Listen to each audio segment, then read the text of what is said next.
Industry average open rate for cold email is around 15% on average, and even worse, the reply rate is 1 to 2% on average. When I first saw those numbers, I was actually shocked because when I compare that to salesman.com open rates, we can boast a whopping 43% open rate on average, and reply rate is around 9% on average as well. These numbers are pretty much unheard of in the sales world, and yet at salesman.com, we are hitting those regularly, which for you honestly is probably good news, because after this video, you will finally have a chance to stand out in the inbox of your prospects among the sea of mediocrity. First, we have to understand what's a successful email, and let's break it down right here. Let's do a little pop quiz. Is the option A, is the metric for a cold email, is it open rates, okay? Or is it maybe friendly banter or just relationship building with our prospects? Or C, is it to book a meeting? Give you a couple seconds. Think about this for a couple seconds. If you answered, I hope you're ready. If you answer open rates, congrats. You're absolutely wrong. If you thought it was maybe banter, building relationships, that is wrong as well. The only reason for sending emails, the only reason for cold emails is one reason and one reason only, and that's booking meetings. That is literally the whole point of, sales in terms of the outreach side of things with cold email. It's only to book a meeting. It's not to tell people about a product, our company, or ourselves. It's simply to book a meeting. In the email way, we pretty much include whatever it takes to do one thing and one thing only. And what is that? Yes, you're right. Booking a meeting. So our first line, our second line, our CTA, any information that we include there has to be geared towards those one purpose of booking the meeting. And anything that doesn't contribute to that one goal, that singular goal, has to be eliminated. So all the fluff in your emails that is not contributing to the sole purpose of doing this, cut it out. Just this simple tweak is going to save you, years and weeks and months of work by simply simplifying your goal with cold email. So what do we need to achieve this? The first thing we need to do is to avoid generic templates. You have to understand, generic templates get you generic results. They just don't work most of the time. You have to understand also that a lot of these templates that are being written that you see in blog posts or you see in some fancy website, a lot of these, templates are not even written by real salespeople. These are typically written by copywriters, which their goal is to maximize retention on that blog post that you saw. And even in the case that they did work and, many successful companies were using these templates to book these meetings predictably and reliably, eventually, that email will kind of run its course and not work anymore. Because when everybody in the market is doing the same thing, then that thing typically stops working. And the other thing we have to understand is that we're dealing with humans here. We're not dealing with computers, right? If you're dealing with computers, you can just put some type of line of code that you type, right? And then the computer just does whatever you tell it to do. But humans are irrational, unpredictable, crazy little human beings. So you cannot just program a human just to do whatever you want in your cold email with this perfect template. That just doesn't work. If you want to book a meeting with humans, you have to actually treat them like humans and actually understand what problems they're facing in the role. You have to do your research, and then you have to write like a human, not like some blog post or a random template. You have to write from a human to a human, from a person to a person, just like if you knew them. Think of it as a business colleague or something like that. And honestly, that's what humans respond to. Just put yourself in other people's shoes and ask yourself, what type of email would I respond to? And that's the email you want to send. Next thing we have to look at is we have to understand our ICP, our ideal customer profile. When we send that note, that, human to human email, we also have to understand what our ICP's desires are. Right? The desires that they have, the problems that they're dealing with, because the more we understand these two, the better our email is going to be, the more human is going to be. Imagine you writing, a random note to a complete stranger versus writing a Christmas note to your mom, for example.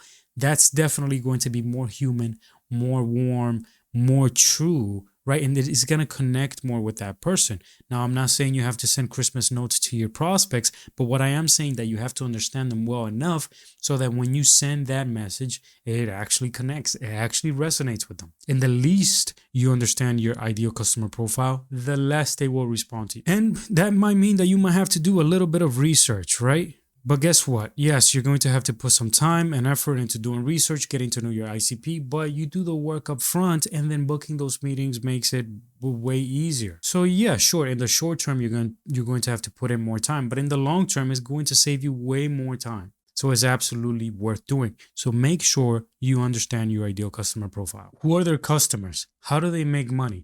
If you're reaching out to a specific decision maker, what are their main responsibilities within the organization? What are their goals or targets that they have to hit? If you're reaching out to a CFO, it might be more financially oriented, while if you're reaching out a CRO, a chief revenue officer, it might be more revenue related. So you have to know who you're catering to the most within your cold outreach. If you hit this magic button, right, and you understand them enough that you can provide enough value, right, that they read something that they say, you provide so much value because you understand them so well. The idea is that you want to get to a point where when they read that email, they would feel absolutely insane not to respond to you. Now, I know that's not the easiest thing to do, but it can be done if you put in the work and you do it at scale. Obviously, it's a game of numbers at the end of the day, but it's definitely possible, and you should definitely go for it if you want to book more meetings. And if you're not booking enough meetings, it's probably because you are not understanding your ideal customer profile enough. They can sense that your messaging is off, so they just don't respond to you, and in some cases they might even block you. Next, we have to understand, and this goes perfectly with this, it ties in with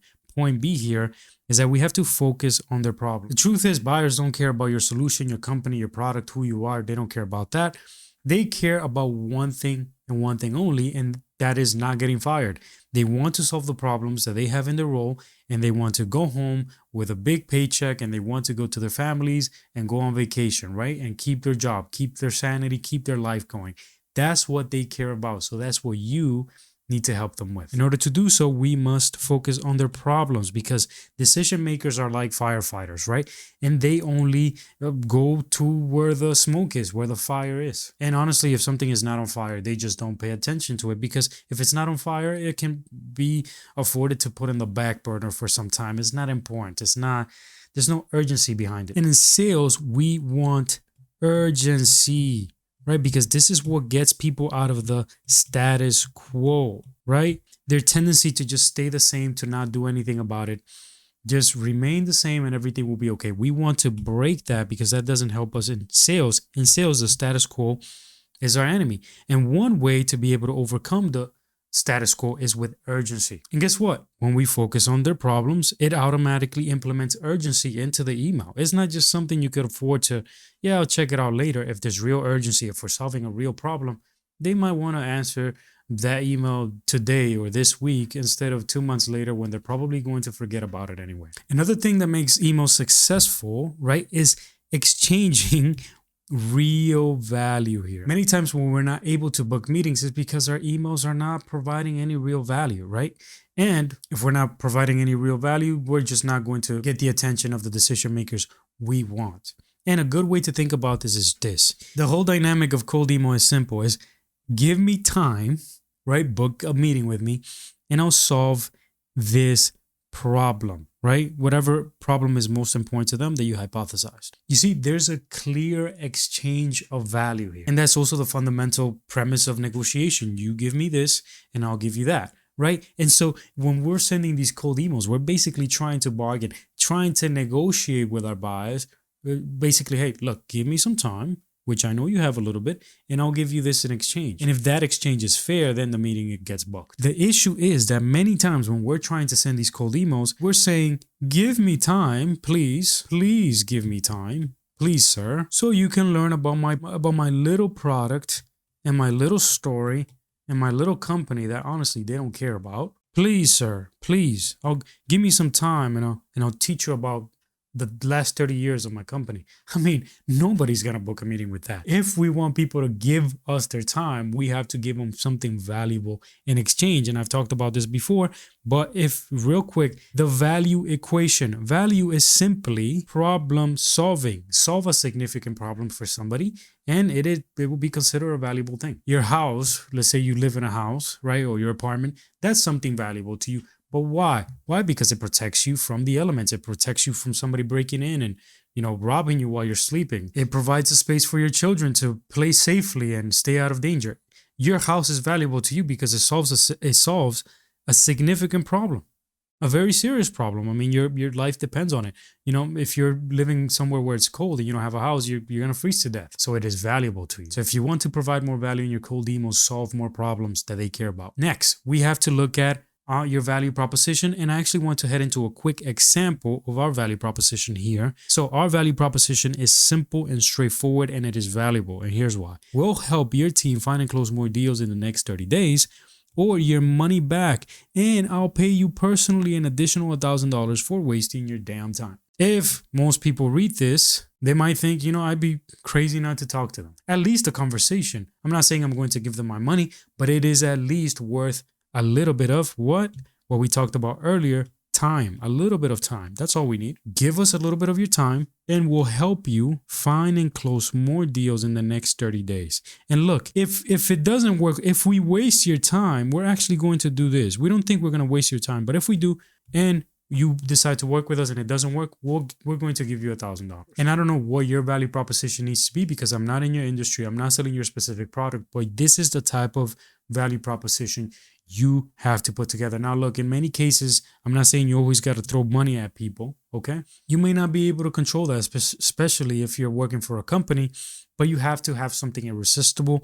You have to have something that you craft, that you put in front of your buyers that makes them think, wow, I'd be crazy not to take a couple of minutes and have a meeting with this person. Next, we need to understand a very powerful principle, and that is that successful emails evolve over time. This is another reason why templates don't work. Real emails that are being sent in the field need to be evolving from email to email, almost like from week to week. Small tweaks need to be made to slowly improve it over time. And this is the exact process from the scientific method. Look, cars are pretty advanced now, but not too long ago, you know, like 100 years ago, everybody was riding on horses. But how did cars get so good? Did we just craft a perfect car with AC and automated autonomous driving and your fancy sunroof and all these off-road features? Is that how cars started? No, it all started maybe with a basic wheel, right? And that's as good as it got, right? Then we maybe did, you know, let's say next iteration of that was 2 wheels and they were, you know, tied together by some type of stick, and now we have something going on. Okay. Then after iterations and iterations, after hundreds of years, then you start getting something that actually looks like a car, right?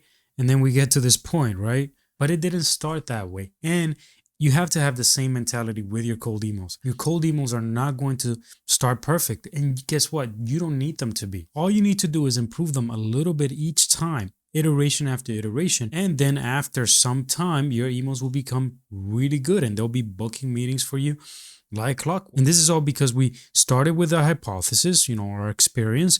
Then we started thinking of some, you know, predictions, right? Okay, you know, what kind of emails are going to trigger the most meetings for us? Then you have to experiment and try out a couple of emails and see, okay, you know, this email worked okay, maybe not so good.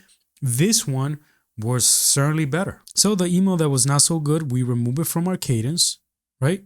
We absolutely eliminate it. And then the one that did perform well, we keep it in our cadence. The one that worked a little bit better, we keep in our cadence.